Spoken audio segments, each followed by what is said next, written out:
तो नमस्कार साथियों, वेलकम है आपका अपने चैनल आरकेएस क्लासेस में। तो आज हम देखने वाले हैं हिंदी क्लास 10 का 10वां नंबर चैप्टर नौबत खाने में इबादत।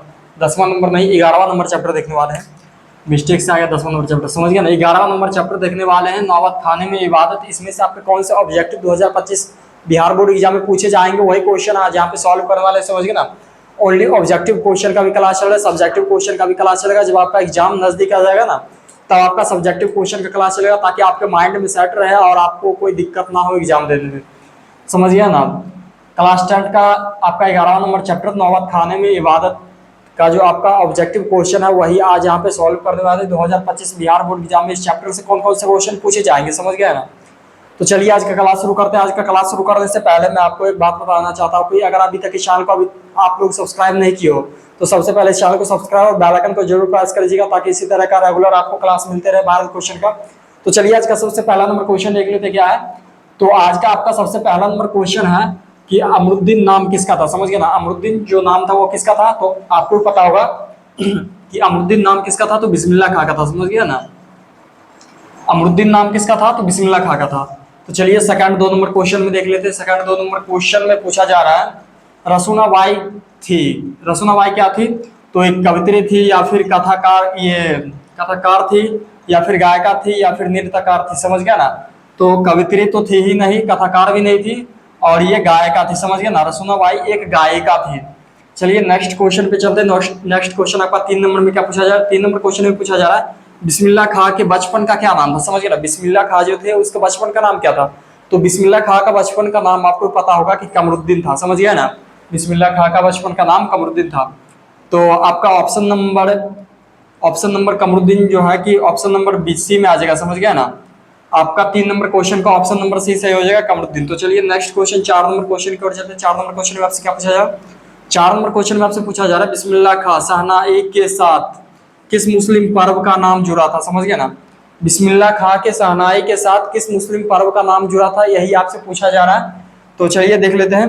तो ऑप्शन नंबर ए में है ईद, ईद तो होगा ही नहीं। ऑप्शन नंबर बी में है बकरीद, बकरीद भी नहीं होगा। ऑप्शन नंबर सी में है मुहर्रम, तो आपका ऑप्शन नंबर सी हो जाएगा, समझ गया ना। आपका क्वेश्चन नंबर 4 का ऑप्शन नंबर सी सही हो जाएगा।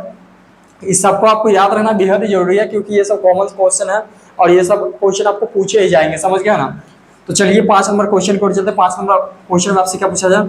5 नंबर क्वेश्चन में आपसे पूछा जा रहा है काशी किसकी पाठशाला है, समझ गए ना। काशी किसकी पाठशाला है, तो ऑप्शन नंबर ए में है Birju Maharaj, option number B में है बिस्मिल्लाह खां, ऑप्शन नंबर सी में है जाकिर हुसैन और ऑप्शन नंबर डी में है इनमें से कोई नहीं। तो कौन सा ऑप्शन हो जाएगा, ऑप्शन नंबर बी आपका बी आपका सही हो जाएगा, बिस्मिल्लाह खां का था, समझ गया ना। काशी किसकी पाठशाला थी, तो काशी जो पाठशाला था वो बिस्मिल्लाह खां का था, समझ गया ना। तो चलिए क्वेश्चन नंबर 6 पर चलते हैं। क्वेश्चन नंबर 6 में आपसे क्या पूछा जा रहा है। क्वेश्चन नंबर 6 में आपसे पूछा जा रहा है नौबत खाने में इबादत पाठ के केंद्र में कौन है। नौबत खाने में इबादत पाठ के केंद्र में कौन है, तो यही आपसे पूछा जा रहा है। तो नौबत खाने में इबादत पाठ के केंद्र में जो है कि एक वृक्ष की हत्या, ये तो नहीं है। और दूसरा है लौट कर आऊंगा फिर, ये भी नहीं है। तीसरा है नौबत खाने में इबादत, समझ गए ना। आपका यही हो जाएगा ऑप्शन नंबर सी सही, समझ गए। 6 नंबर का ऑप्शन नंबर सी सही हो जाएगा। तो चलिए नेक्स्ट क्वेश्चन को चलते हैं। नेक्स्ट क्वेश्चन आपसे क्या पूछा जा रहा है।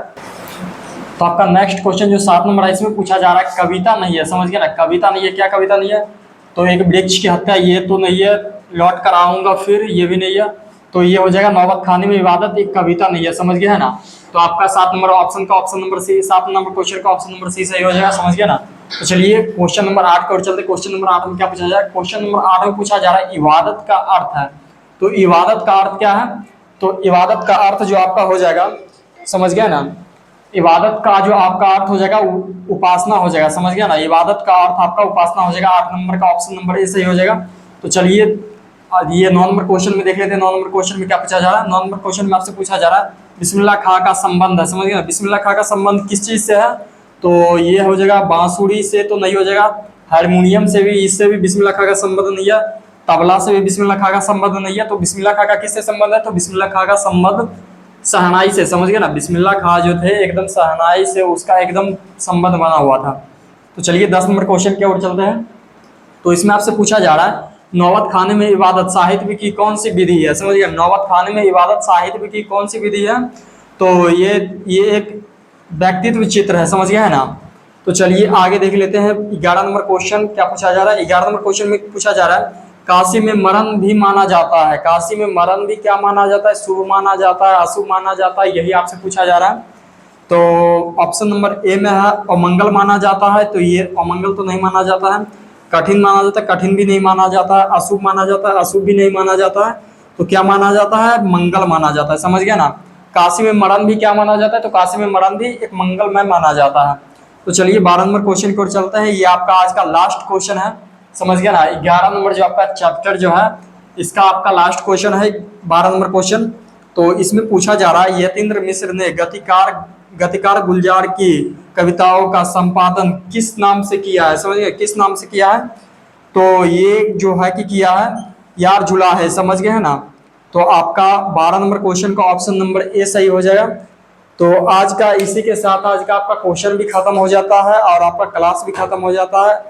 तो अगर आपको इसका पीडीएफ चाहिए तो कमेंट में जरूर बोल दीजिएगा सर हमको पीडीएफ चाहिए, तो मैं आपको पीडीएफ प्रोवाइड करवा दूंगा। तो चलिए आज के लिए इतना ही, मिलेंगे नेक्स्ट क्लास में। जय हिंद।